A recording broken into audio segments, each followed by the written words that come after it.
Mike Hickman, and my job title is sales associate for a local, very big furniture manufacturer and retail outlet. New position for me, I've been here 6 months now.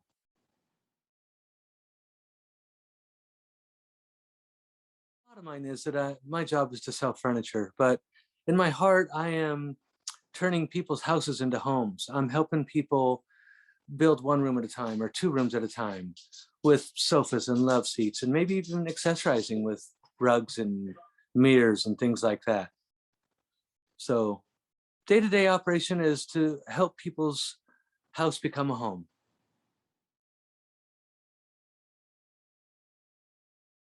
Not a lot of formal education required to be most any type of salesperson. I mean, there are a lot of videos and a lot of training and a lot of, on the job training, a lot of experience. Is college required? Nope. My background in schooling is a high school graduate. I was a very good student. I worked real hard, but I've always kind of wanted to be in sales. I like talking to people. I like selling things. The more things I sell, the more money I make. I'm motivated by money and by making people happy.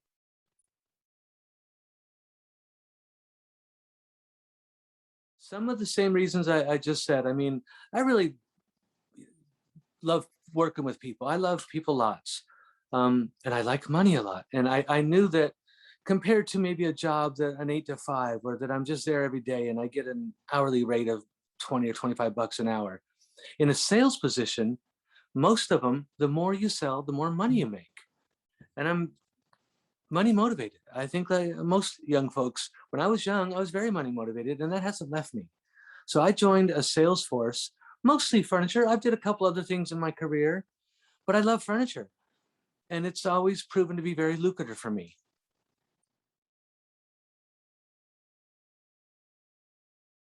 Working with the general public every single day. So it's a very big retail outlet, and there are hundreds of people that come in every single day. There are a lot of sales associates. It can be very competitive. You have to be smart. You have to be on top of your game. You have to love what you do. And so it's not a solitary position at all. I am dealing with the general public every single day.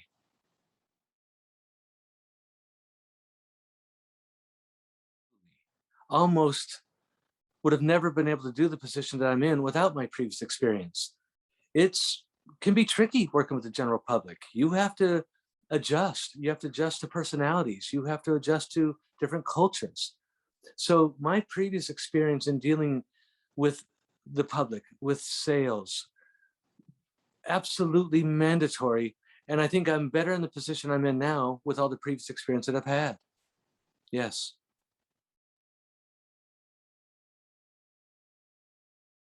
All those. You have to be a people person for sure. You have to be smart. You have to be able to adjust on the fly. You have to be outgoing.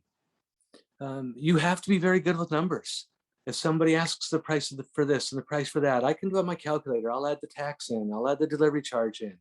They don't want me to blow smoke at them. I have to come at them straight with straight answers. We're talking about their livelihood, about their money. We're talking about my money. So I'm very, very good with numbers, and just good with people, being able to connect with people, look them in the eye, tell them the truth. I have some of these other salespeople around me, the younger ones, that are like, oh, Mike, I told them the delivery was going one day and it went the next. You cannot mislead people. To be successful in the job that I'm in, or in most sales positions, and sometimes the truth hurts, you have to be honest 100% of the time, no matter what.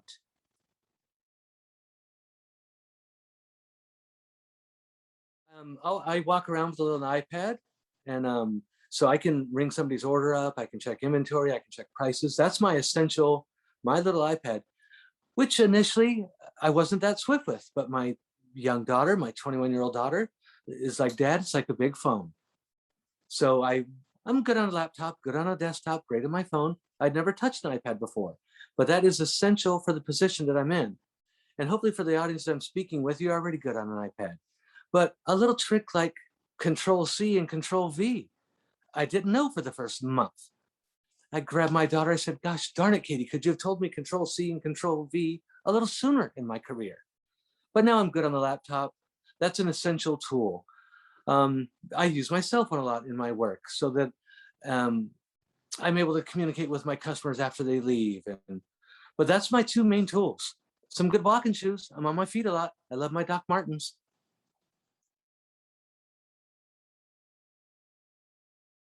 A little bit, like we have a store in Irvine. I went to a store in Indio. So I'll travel on occasion to visit the other stores. On an occasion too, a customer might want me to go out to their house. Sometimes I'll FaceTime them. During COVID, we've been a little more careful. I'll FaceTime them and walk around the room. There's been a few occasions where I'll travel to a customer's house, but I'll be safe and secure and smart. But they want me to get a feel for their house and help them accessorize. And sometimes the only way to do that is to actually go in there. So yes, there's some small travel that's important with my position, yes.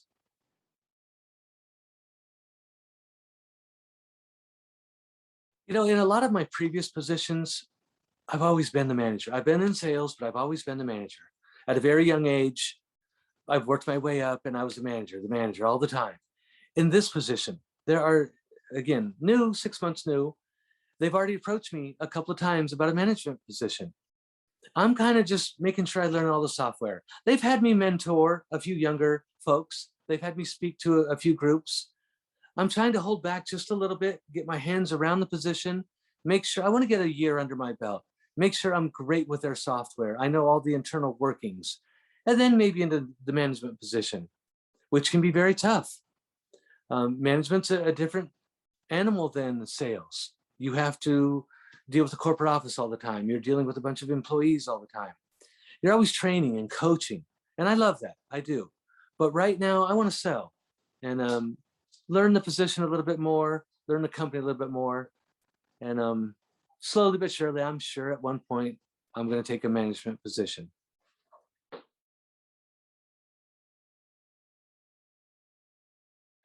And there are some sales positions that you're hourly or that you're a salary. In a smart salesperson will get into one where that there's a little bit of a salary or a little bit of an hourly rate, but there's commission. That's the position I'm in. That's why I'm in no hurry to move into management, but I want to stay where I'm at so that the more I sell, the more money I make. And yes, some of the top sales positions at my current company, they're making six figures, middle six figures. You can make a lot of money in a sales position where whether it's cars or houses or furniture.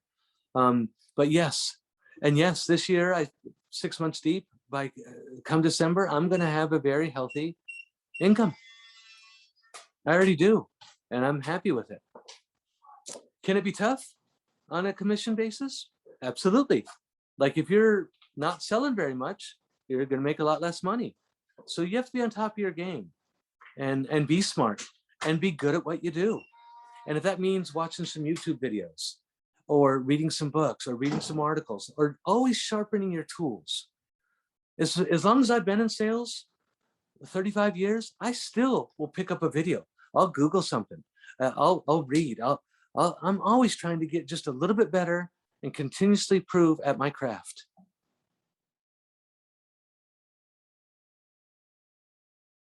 Some things that can make it very difficult. I mean, as much as I love people and dealing with the general public, on occasion, you'll get a stick in the mud. You'll get somebody that's very difficult to deal with. That's where somebody with a lot of experience might be a little better at dealing with somebody. Some people will come in and be very, very tough to get along with, or tough to satisfy, or tough to please. You've got to be smart and think outside the box and find a way to connect with them. So that's something that you might not realize can be a lot more difficult than you think. Just dealing with the general public. Some things that are easy, I'd say it's the same thing. Sometimes I'll get a customer that comes in and says, I want this and I want that and I want that, and spend $10,000 without batting an eye. So it's a double-edged sword. It can be very, very difficult, and it can be very, very easy. But I'd say dealing with the general public can be very tough and very difficult at the same time.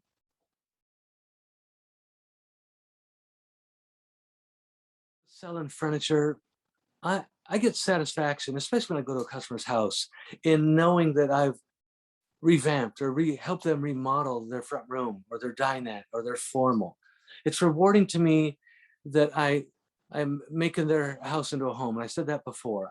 I find some gratitude in that. that I have a very satisfied customer. So that's something that can be very rewarding. I've sold in the transportation field before, and that's a totally different environment. I like furniture. I like people's houses. I like being able to connect with the people. So that's the big advantage for me.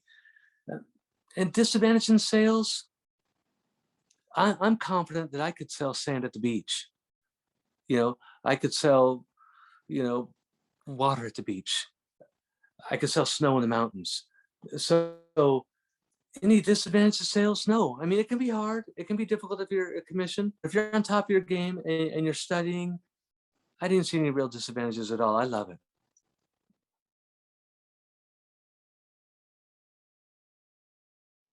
I think just the overall experience.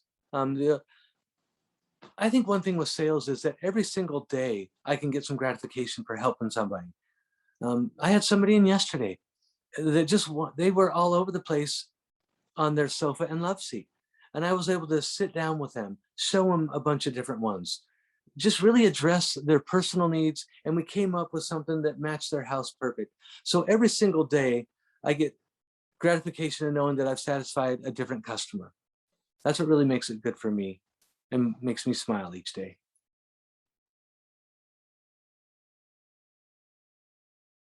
I mean, some disadvantages, I would say that if a student is working at a city job or a county job and he's working Monday through Friday, 8 to 5, most sales jobs, that's not it. Most sales jobs, a disadvantage I'd say is that I'm working most weekends and my wife is off on the weekend. And maybe a student that's coming up looking into sales, you have to adjust to that a little bit. That you fish while the fishing's good. I make my money on the weekends. And my family knows that, but that can be difficult for some folks that maybe their friends or family are working an 8 to 5, but a salesperson, whether it's in cars or if it's houses, you're working evenings, you're working on the weekends. Most people are off on weekends, or at least they used to be. Nowadays, it's different times. Maybe they're working from home, but working from weekends, I think, can be on occasion might be a turnoff to some folks. Maybe some folks that are coming up in the industry. Me, I've learned to adjust to it, but that could be a big disadvantage for some folks working on the weekends.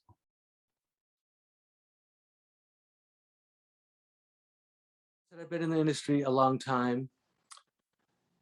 I didn't realize the amount of intellect that it took. I've always been smart. I was a very good student. I got all A's. Like I said, I mentioned I didn't go to any formal college, anything like that. I went to a city college for a half a year. But I didn't realize that in the sales industry, you have to be, and I said this previous too, you have to be very organized. You have to be on top of your game. You have to be very smart and adjust on the fly. So it took a lot more intelligence than I like using my brain. That's my strongest muscle. Don't get me wrong. But where that somebody might go to school to be a lawyer or to be a doctor, and those folks are very, very smart. You have to have a lot more intelligence than I thought that you did. This is not for somebody that's has a low IQ. So if you're smart and you're looking for a good career, sales can be very, very rewarding, but it can be very challenging too.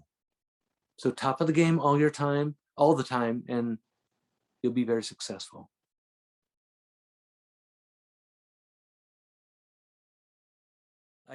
I'm working 5 days a week. I do get 2 days off, but I'm off 2 days during the middle of the week when there's less customers going in. But I'm working 10 hours a day. If I have a customer that wants to stay late or that's coming in after work, I'll stay a little late just to make sure that I can accommodate them. Sometimes I'll go in a little early. And remember, I'm not punching a time clock. I do when I come and I go, just so the company knows when I'm there and when I'm not. But early bird gets the worm. I'm always one of the first ones there, always. And I'll walk the showroom. I'm studying my craft. I've got my laptop open. I'm making sure what's in stock, what's not in stock. I'm using my brain. So if my customer comes and says, Mike, I want a blue couch, I can walk right over and say, this one's in stock, this one's not. So I'm there early, I'm there late. Not all the time, but I'm working 50 hours a week. Sometimes I'm working 55 hours a week. It can be a lot of hours. But if you want to make a lot of money, and if you want to have a lot of happy customers and some repeat business in sales, it's not just a sale I'm getting today. I'm talking to a customer. I may be asking her for a referral or him for a referral. Send your brother to me. Send your mom to me. So I'm building a book of business is what it's called. You can Google that. A book of business is when you have repeat or people coming back to you. That's when you know that you've been successful. So I'm working a lot, but you have to work a lot to be successful. And if you want to have a good living and have a nice lifestyle, you have to work hard. You have to work smart. Do I go home early on occasion? Sometimes if it's slow, if I don't have any customers, I'll balance it out. But I don't mind going in early, and I do not mind staying late. Saturdays and Sundays are my busiest day. And in a lot of sales positions, it is the busiest day. That's when people are buying cars. That's for sure when people are buying furniture. Most, like I mentioned, are working a Monday through Friday job. So they're only off on Saturday, Sunday. So they've got to come, and I know that. So I am there very early on Saturday and I'll stay late. And I'm there early on Sunday and I'll stay late. Has that been an adjustment for me? Because I love watching football, maybe? Yes. But I don't care. I want to provide for my family. I want to make sure that I'm able to live the lifestyle that I want. So working weekends can be a challenge. I'm used to it though. And I just have fun during the week. And I'll still have some fun on the weekend on occasion, or I'll take a weekend off on occasion and go hang out and do what I do. But for the most part, in a sales position, I'm working on the weekends. It's just another day on the calendar, and a very lucrative one for me.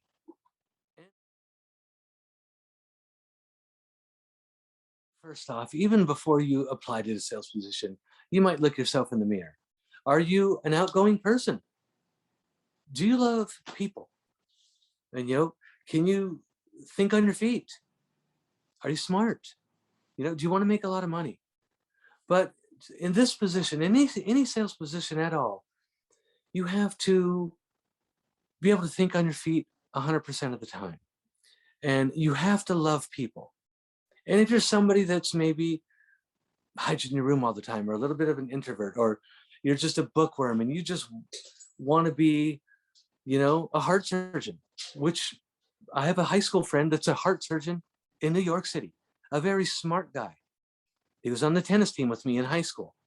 I love him to death. He's still my friend. If I was going to have heart surgery, it would be him. He's very, very smart, top of the game. Could he sit around the table and have a regular conversation with you and me and some other strangers? No, he's never been a people person. He loves me. He's my friend. But he's never really been a social butterfly. Nope, doesn't like to go out and drink, doesn't like to go out and party. He always had his nose in the book. Was he the valedictorian at my high school? Did we all know he was going to be a doctor? Yep, absolutely we did. Could he sell? Nope. No way. My cousin's in construction. He's a plumber. It's a good career for him. He loves it. He doesn't like people very much. He's a good person. He does. But he couldn't sell. He doesn't want to wear a tie. Not all sales positions you have to wear a tie. He likes to get dirty. He likes to fix people's houses. He's a plumber. He's an electrician. But he's not a salesperson. He doesn't like people very much. And I think he does. He just says that. Everybody loves everybody a little bit. But my heart surgeon high school friend or my cousin in construction, this isn't for them. But if you're a people person, and if you're motivated by the harder you work, the more money you make, like my heart surgeon friend, Javi, he makes a great salary. Don't get me wrong. But he makes that same salary every year. Now he's wrote some articles and did some speaking and went to some conferences, and he'll get some more money. I don't know what his salary is. I'm sure it's $300,000 or $400,000 or $500,000 a year. He makes a lot of money. But the harder he works, the more money he doesn't make anymore. He makes enough. Don't get me wrong. And the harder my cousin works, or the more work he does, nope. He still makes a fair salary too. Don't get me wrong. I'm not sure exactly what his salary is. I bet it's 60 or 80 or 100,000 a year. But he doesn't make more if he performs better. I do. And so might you if you choose this profession.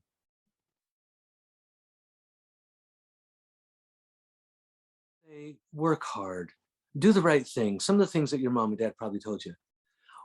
Don't ever be late. Don't be late in any position at all. Someone asked me, Mike, how many times will you be late to work in a 6-month period? Never. I'm never late for anything. Don't be late. You make more money by never being late. Just don't be late. And if I had one piece of advice, don't be late for anything. I'm not late for personal events. I'm not late for picnics. I'm never late for work. I was never late. Just don't miss. Now, if you're with the COVID and things going on right now, if you're sick, stay home. Don't get me wrong. Previous to that, if sick, stay home. I got that. But don't be late for anything. If you're on time in any position that you're in, you'll make more money. People will respect you more. You'll like yourself more. My kids are never late. Not to school, not to work. No way. My wife and I instilled that in them. And it seems like something small. I had somebody say to me one time, it was a Navy person, Mike, make your bed every day. I do. My mom made me. But just by, and I said, what does that mean? He said, you'll have a better day. You'll think better. So I don't know if I took much from that, but he's like, what do you have to share with me? I said, don't be late. And he was always late. He called me a year later. He's like, Mike, I wasn't late for a whole year to work. I got a raise. Everyone's like, what got into you, Josh? But you will, and people sometimes will demand respect. That's the wrong way. You earn it. And by little things, by just treating folks like you expect to be treated, the golden rule, be kind. Open the door for somebody. Just do the right thing 100% of the time and be on time all the time, no matter what. Don't give me traffic for an excuse. I have traffic going to work. You know what I do when I have traffic? I anticipate it. I know there's going to be traffic going to work. I had some person tell me, oh, my clothes were in the dryer. They weren't. No, try them the night before. Set your clothes out. Save all your excuses. There's no reason. Now, is there some ungodly reason like you had a flat tire? I guess there is. Okay, I've had a flat tire. Send me a picture on your phone so I know you're not telling me a wild story. And when I was in management a lot, you can be late as often as I'm late. And it seems like something small, but it's not. I had a guy when I had my own furniture store. Mike, I lost my ride. All right, stand by the curb. I'll send a truck for you. And I had my truck right over. Don't give me any crap about any excuse to be late.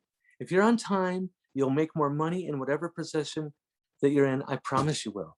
And you'll earn everybody's respect. If you're already on time, I salute you. And if you're late, you're going to look back at this video and say, gosh, darn it, Mike was right. It seems so small, but that'd be the best advice I'd give to anybody. Be on time 100% of the time, and don't give me your lame excuse. And you'll smile, I promise you will.